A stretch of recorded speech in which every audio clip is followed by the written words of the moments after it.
I welcome everyone to this August gathering on a university campus. So much expectation from family members, guidance is there for the students.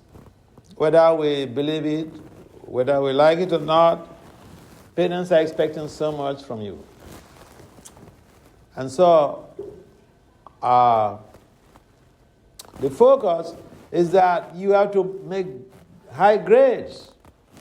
And normally I tell my students that, hey, the day you register, you start your studies, you read as if exam is coming tomorrow. There's no need to wait until, exam period before you start struggling here and there, because you could get caught up with mental health challenges, stress, anxiety, depression feelings. So sometimes people think that, when you have to engage in spirituality, that you don't have to do anything. You don't have to do anything. No. If you are aspiring to be a devotee of the Lord, or you're aspiring to be a spiritual practitioner, a devotional practitioner, you have to understand the phenomena behind the whole conceptualization of spirituality and why it's relevant to your everyday reality.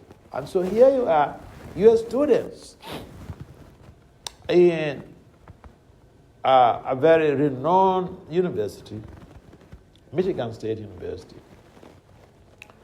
And so the whole idea of your being here is to understand one thing. You have your goals. You have your goals. Your goal is to graduate with high grades.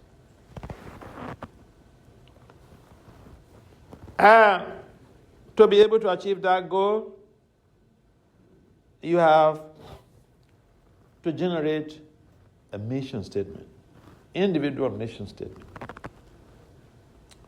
You also do have to generate your vision to be able to accomplish or attain those your goals, your specific goals, and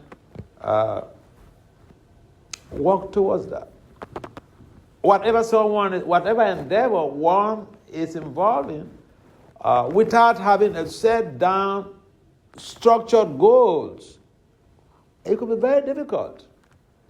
And in most cases, we need to manage our time effectively on a university campus, because there are so many distractions on campus.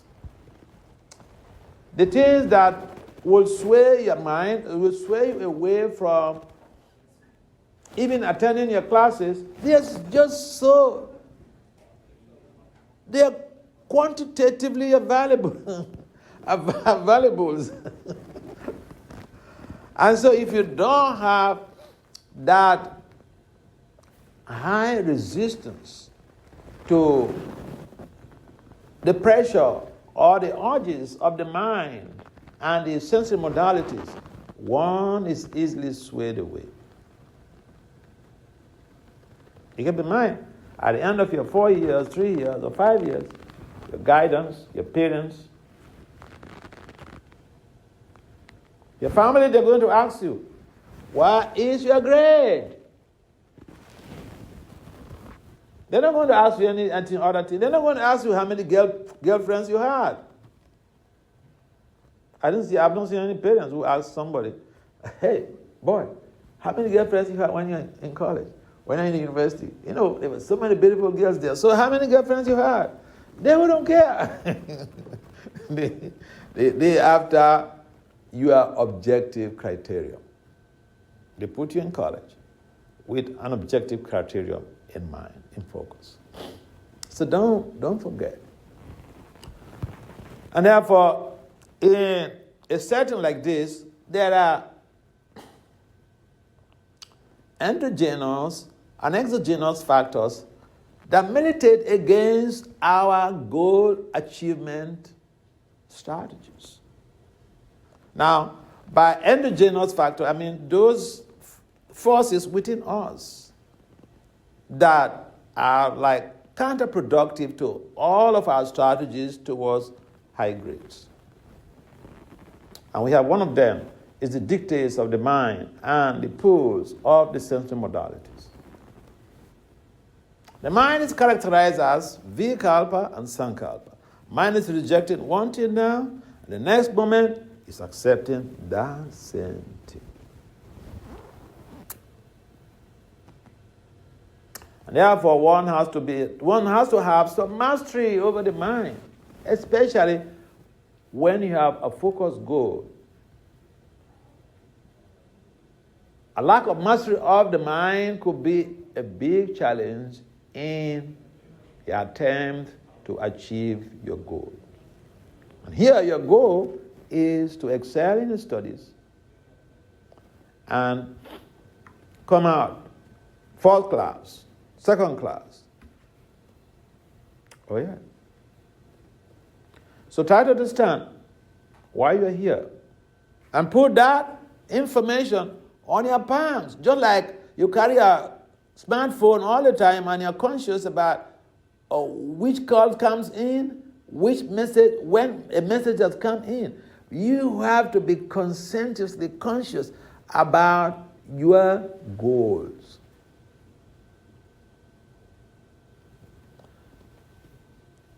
And even when you do understand your goal, this endogenous factor, the mind, the encroachment of the mind on your set down strategies to achieve your goal is so dominant in the life of the conditioned soul.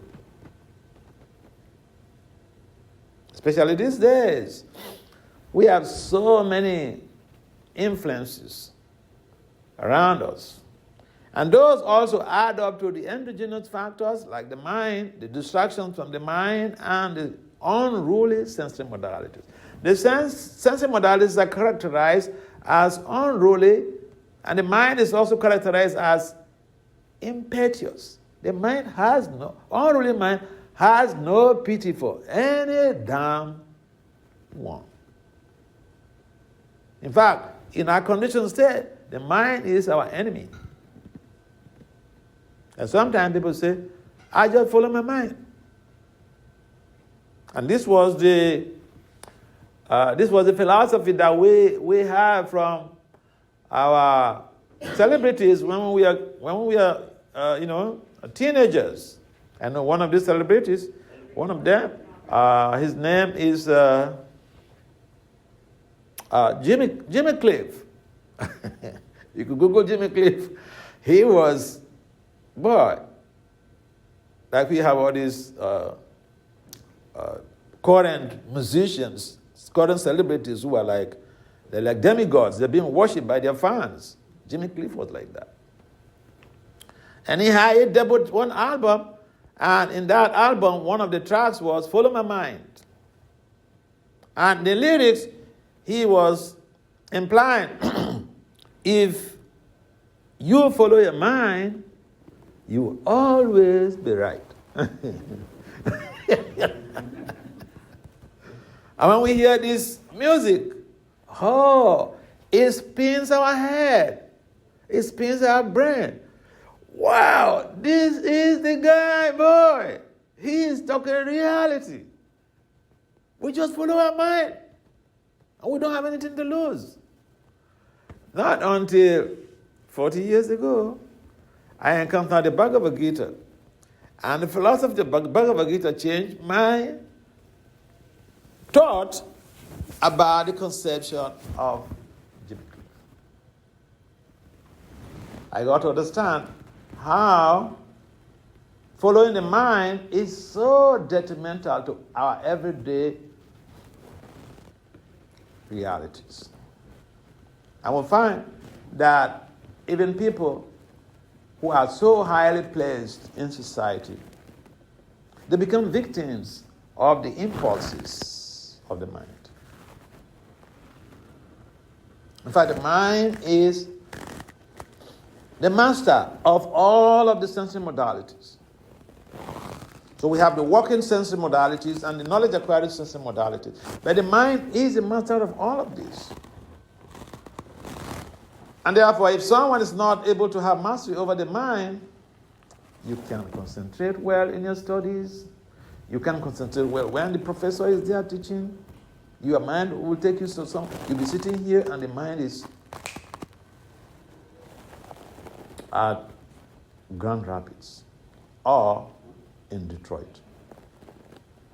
Or maybe even in New York. That is the nature of the mind. And the beauty, the good news, is that there's a remedy to it.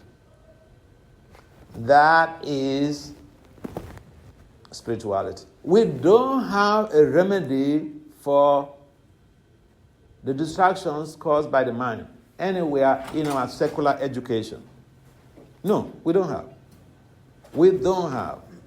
There is no faculty or no department in our universities, even in Oxford, no department that addresses this very challenge that is all pervasive. It is a general problem, but people who don't care less, because we don't have a solution to it. But the good news is that spirituality provides a solution to the infiltration of the interjections of the mind in our world of realities. So scientific researchers have come up, have reported that mantra meditation, like the mantra we just chanted, the Hare Krishna Maha mantra, it helps in mastery over the mind. In fact, those who have mastery over the mind and the sensory modalities, they are called Goswamis. So there are people like that on this planet. Boy, there are people like that. It's not some fiction. They don't get into trouble. They excel in whatever they're pursuing. They excel. Park up. They cut through. No distractions. So be one of those who do not get distracted by the negative influence of the mind. That is the essence of our discussion today. Because you are young people. The young shall grow. The young becomes the leader of tomorrow. And therefore, we are concerned about our youths. One of the things I do mostly is, mentoring youths in whichever country that I operate. Before last month, for the whole of last month, I was in Europe. I was in Switzerland, France, and Germany. And one of the things I was doing was to give, presentations in helping young people to become masteries, to have mastery over their sensory modalities and the mind. Because this has caused so much of trouble.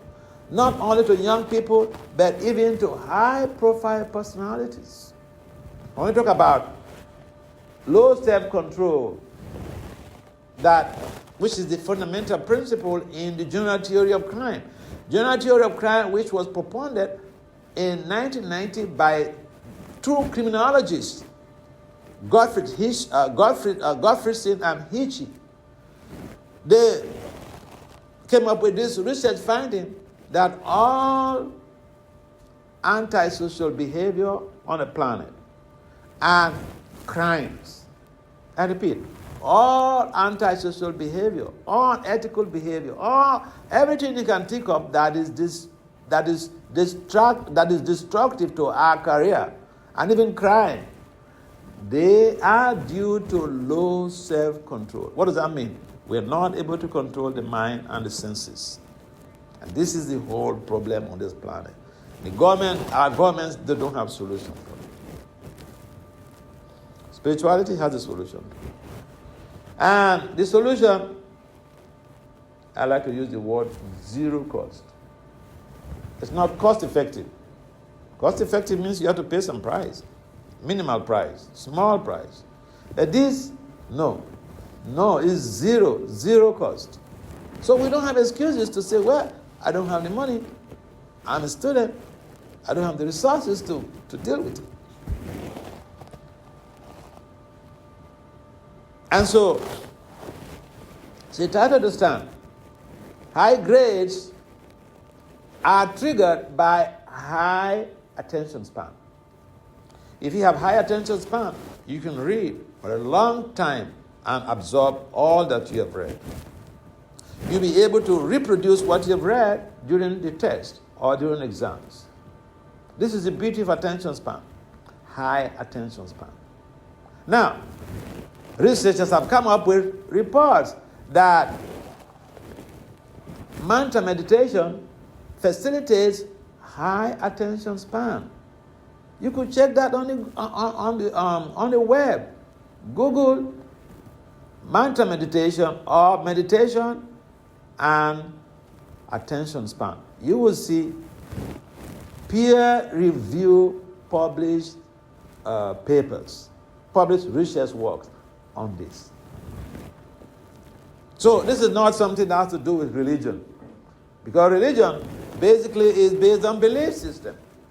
But science is based also on belief that is backed up with substantive information culture, with evidence, science-based evidence. In other words, for instance, if you go to the laboratory, so you're doing chemistry, you go to the laboratory to generate a gas. And so you bring in this element or this element together, and then you bond them, you put them, you mix them in the Bunsen burner or whatever, or some in cases you may need to heat it. Then you observe the gas that is coming out, and there are tests for it to know whether what this gas is, what is the content. So there are litmus tests. Then you'll be able to verify, yes, this is this, and not this. That is science. So this very mantra meditation, it looks like a religious principle, but it's beyond religiosity. It's a science-based conceptualization. It's not just religion. And so, whether you believe in religion or you don't believe in religion, this is something that is open for any and everybody to take advantage of. First point that you have to know, your goal on campus. You are here to be able to excel in your studies, attain high grades, excellence in your studies. And here is something that is free. And you don't need so much time even for it. You have 24 hours. And some of you study, you go to school, you go to classes for maybe 8 hours. Those who are doing masters, maybe just one class a day. Those who are doing PhD, maybe one class a week. You have all of the time to yourself to be able to facilitate your academic growth. So these are some of the ways that you could explore and utilize these very scientific values in promoting your grades. We need high attention span to be able to function in academia. I have been doing this mantra meditation for 40 years, and I know the difference in my life. I can tell you, you may say, oh, but this is subjective. But we also call it hermeneutic design. When you have a lived experience about something, it's called hermeneutic or hermeneutic phenomenology. Now, I conducted a research some years back with undergraduate students who have been chanting this mantra. Of course, I couldn't complete it before, I get involved in other things. But from the a computation of the data that I got, the students who who were chanting this mantra, this Hare Krishna mantra, they reported that their grades were better off the period they started chanting compared to prior to their involvement in the chanting. And this also supports the idea that the recent research reports about how the chanting improves attention span. Because this is the fulcrum of the high grades achievement. And therefore, we need to understand that this is not another mystical experience. Yes, it may be a mystical experience, but it has also a science-based evidence that supports the fact that the chanting helps the chanter in improving their academic values. Not only that, not only attention span, but other researches have also proven beyond reasonable doubt how the chanting helps in high academic performance in the area of cognitive development. These are quantitative research that are conducted. So they scan some part of the brain prior to the chanting, and then during the chanting, after the chanting, within a metacognitive time frame, the brain is also scanned, and then they see very glaring changes having to do with the area of the brain that has to do with learning. I have my own lived experience. See, when I was doing my doctorate program, we had a compulsory course titled Quantitative Reasoning and Analysis. I was doing applied management and decisions. So this quantitative reasoning analysis is pure statistics, PhD level statistics. And statistics is something that is so challenging to deal with. Now we are like 10 doctorate students who were doing that compulsory course. Before you go on, you have to pass that course before you go on to embark on your dissertation. You know what happened? The course was so difficult that all the students failed. I was the only person who passed the course. And the professor, a white professor, he fell in love with me. He thought, what? This guy? And I attribute it to the decades that I've been involved in this very process of mantra meditation, chanting. So I've seen that in my own life. And therefore, the research reports that they're making now is not something strange to me. We say in general that we have a slogan that chant and be happy. But that is also having to do with academic improvement, academic performance improvement. Because being happy is the opposite of depressed or being depressed. And depression is a mental health challenge. Now, if a student is depressed, they need to seek for a solution to it. They go for they go to see some specialists, either psychiatrists or physiotherapists or whatever.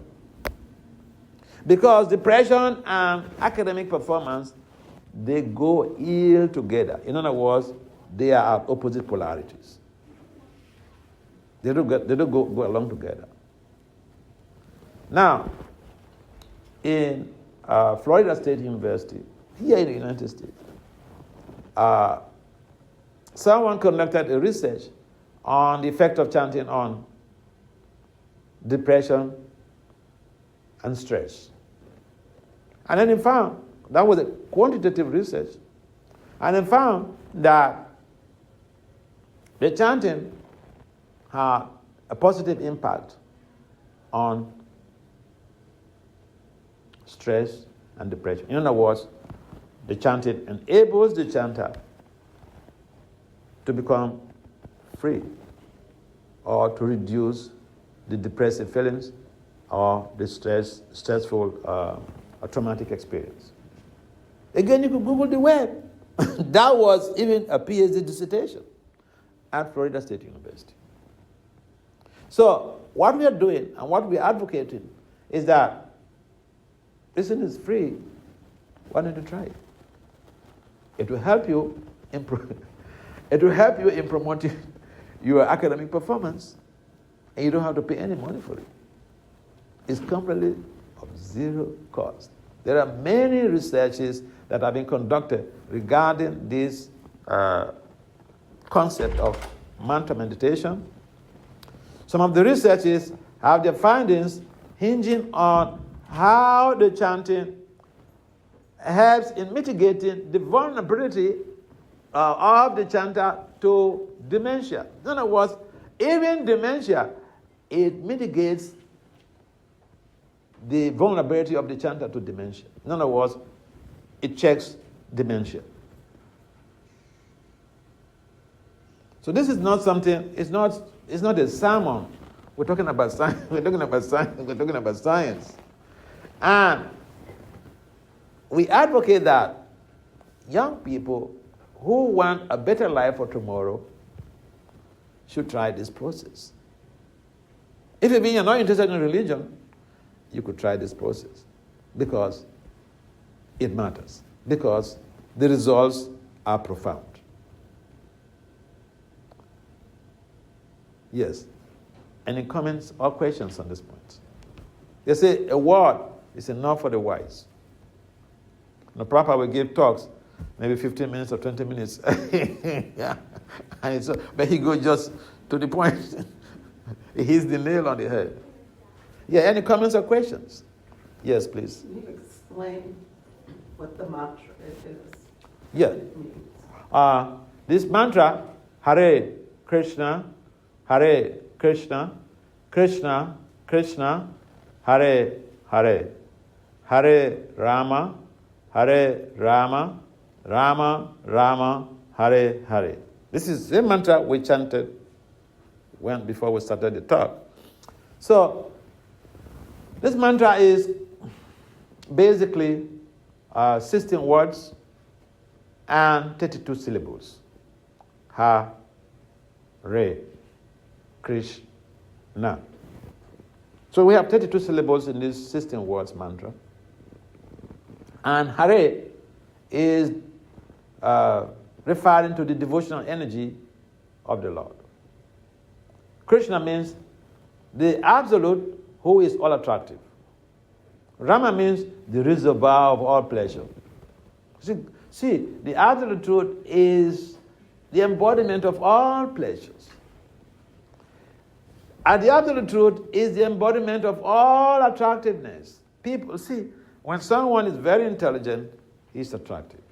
When someone is very beautiful, he or she is attractive. So, the absolute, he is all attractive because he has unlimited fame, unlimited intelligence, unfathomable beauty. Yeah, yeah. People are looking for beauty, and when you find someone beautiful, understand that that beauty is a fragment of an emanation from the reservoir of the ocean of beauty. That is the absolute truth. But all of the wonderful opulences we find in our societies, in our environment, they are emanations, infinitesimal emanations from the absolute truth. And so this mantra basically is implying, oh, energy of the absolute, or energy of the Lord, oh, Krishna, the all-attractive personality of Godhead, O Rama, the reservoir of all pleasure, please engage me in your service. This is the meaning of this mantra. And it does wonders. It has transformed people.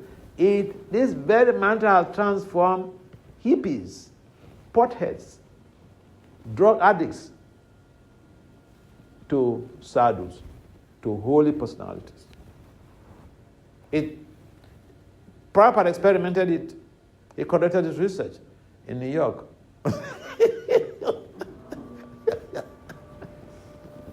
I think it was so many hippies and porters transformed into saintly persons, sadhus. Oh yeah. So evidence is there in our own, in our own society, in our own lives. Yeah, so thank you very much for that question. Yes, any other comments or questions? I have a question. Okay. So, please accept my humble. By nature, mind is not attentive at all. Uh-huh. It will just wander Right. everywhere. So, even if we chant this mantra, we are not attentive while chanting because our mind will be wandering everywhere. Oh. So, in this research which was conducted, so how attentive these chanters were to get that attentiveness in? See, That's what I wanted. you made a generalization which is not true. See, in science, we don't make a generalization. You just say that even chanting, the mind is not attentive there. But no, that is in the initial stage of our practice. When we come to a particular level of practice of bhakti, the mind becomes the devotee's friend. The mind is there with you all through your japa period. It doesn't run here and it doesn't run helter-skelter like before. Yeah, so it's a matter of practice, and you come to that level of really the mind becoming a colleague, a friend in need, a friend indeed. In our initial stage of practice, the mind wanders here and there. And people complain this. Even Arjuna complained about the nature of the mind when he was having... Arjuna, for those of you who might not be familiar with Arjuna, he was a generalissimo in his own time. And not just only a generalissimo, he was an erudite, very scholar. But then he played the role of a student before Lord Krishna. Or Krishna instructed him on the battlefield. Imagine you have to have your classes. Think about it. Imagine you have to have your classes, engineering classes or whatever classes, on a battlefield.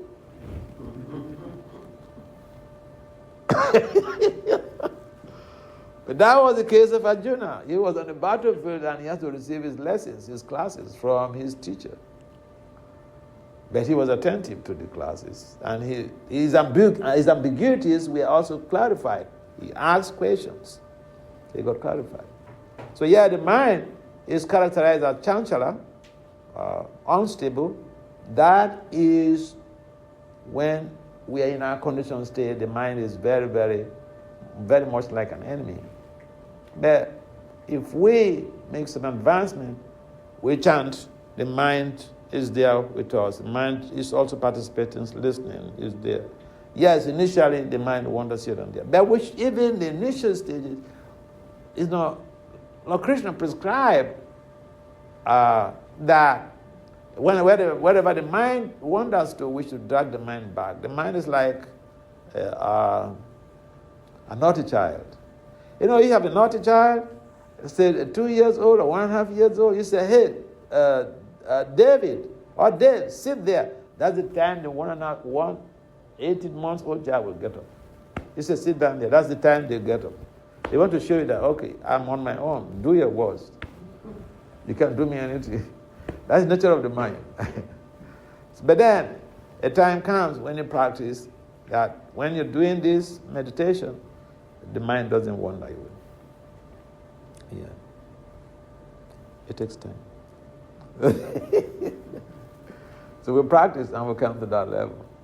And whether the mind wanders or not, there is the positive side effect that is derived from this chanting. We're talking about the perfection of the chanting. But if you've not attained that perfectional stage, the positive side effects are still there. the people that they used in the experiments, they were not in a professional stage. Yeah.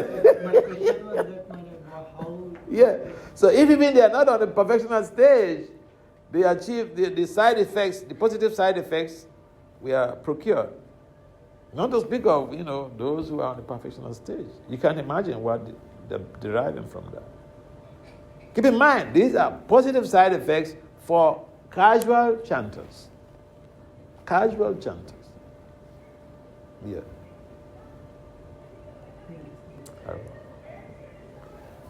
Any other comment or questions before we adjourn this meeting? Yeah.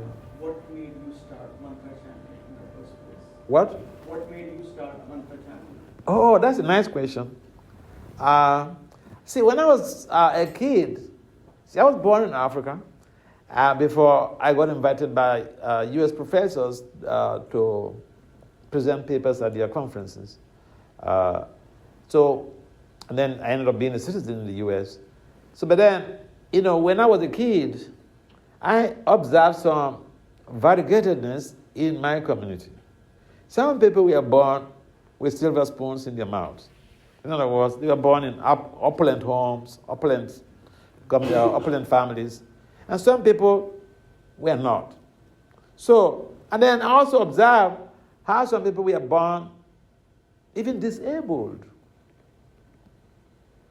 So that worried me. I was introspective and I was asking, I was brought up from a Christian background. So I would ask my, church leaders, I asked family members, I asked my teachers, if God, you're talking about God, if God is merciful as you proclaim, why is he partial? To some people. I know the normal response I received from all these groups of people, family members, teachers, and church leaders, the same response I got. You're a small boy, you ask too many big questions. And then, as I grew up, when I turned 20, my parents told me, hey, you worry people with your questions. You are a young adult now. You better go into the world and figure out answers to your questions. It's like an authority. Go and search. Figure out things yourself. So then, when I was a young man working for the Department of Justice, I encountered some devotees of the Hare Krishna movement. I got 2 books. I read those books. In fact, when I went, I was living by myself. And then when I went to my home, I read those books. I didn't sleep that night. I didn't sleep. I was even afraid I'm going to go to work the next day, but I was just carried away. I didn't sleep. I read those books, and all of the questions that were bugging me right from my tender age were answered in those books. So I traced their temple, because there was a card in one of the literatures. I traced their temple and got more books. That's how I got introduced to this chanting. And I started chanting on my own. I would chant as a young man, imagine. I would chant, and that young people in their middle 20s, early 20s, that's the period for, mind-driven activities. Mind drives you here and there. But yeah, you want to explore, but it's all based on, the proclivities of the mind to achieve what, ordinarily speaking, you imagine may not be achievable. And that is also a lot of, situations that people have to suffer the reactions later. So, I started chanting. When I read those books, I started chanting on my own. I was chanting actually, that time I was very, very serious. Because if I wanted to do something, listen, if I want to do something, I want to do it really deeply and very serious. So I was chanting I would use 1.5 hours or 1 hour, 40 minutes every morning before going to work. I would chant. And then when I come back from work, I will also lock up myself in my apartment and then again chant for another 1 hour, 40 minutes. Then I go to bed. And then my friends were mad at me because I was no longer coming out to socialize, to go out with them during the nights and all this stuff. But I thought, I have my life to live. If I have a problem, these guys, they're not going to help me. So let me focus on what I need to do. So that's how I got introduced. Through the books, I got introduced to the chanting. Yeah, that's a nice personal question. Okay, if there is no other questions, we would like to seek for the adjournment of this meeting. Anyone supporting that? Yes, we have present. Okay. Do you support the adjournment? Do you support the adjournment? I moved for the adjournment of this meeting. If there is no other question, do you support anyone supporting this move, this adjournment? This? Okay. All right. So again, thank you very much for coming. Srila Prabhupada ki jai. Jai. His Holiness Bhakti Vasudeva Swami Maharaj ki jai.